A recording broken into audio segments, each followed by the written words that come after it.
Giờ họ hỏi anh muốn xin cái gì?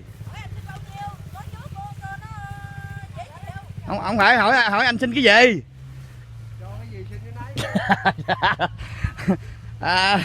Hỏi xin cái gì? Giờ có cái gì cho cái đó. Có cái gì cho cái đó.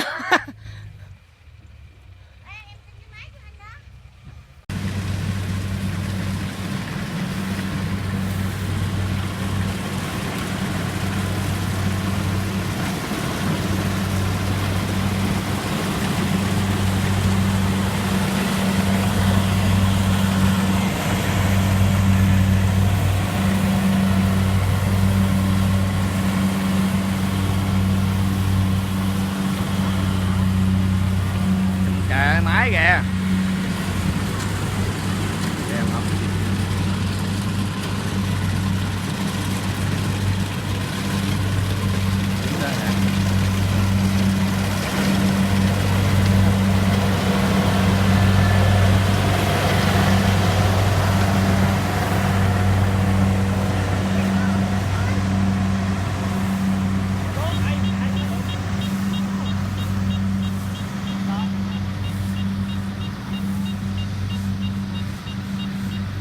Mất rồi hả?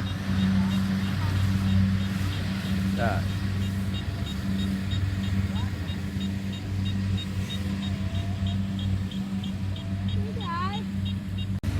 Rồi, hai cái cua ta, cái về trước, cái về sau đó.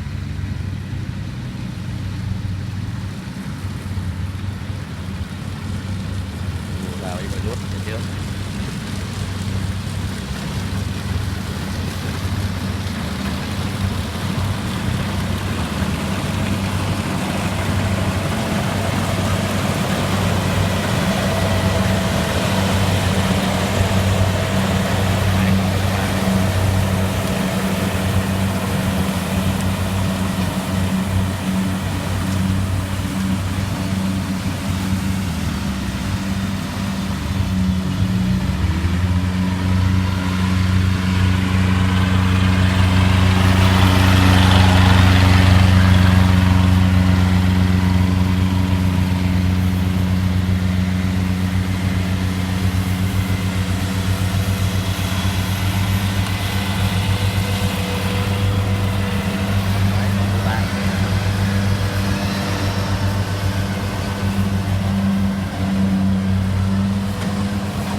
Máy chung chủ biết luôn.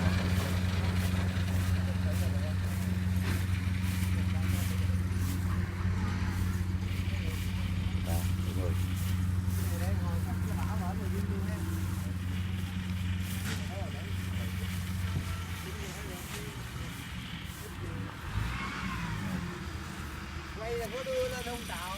Hả? Quay là có đăng lên không? Quay chơi đó. Quay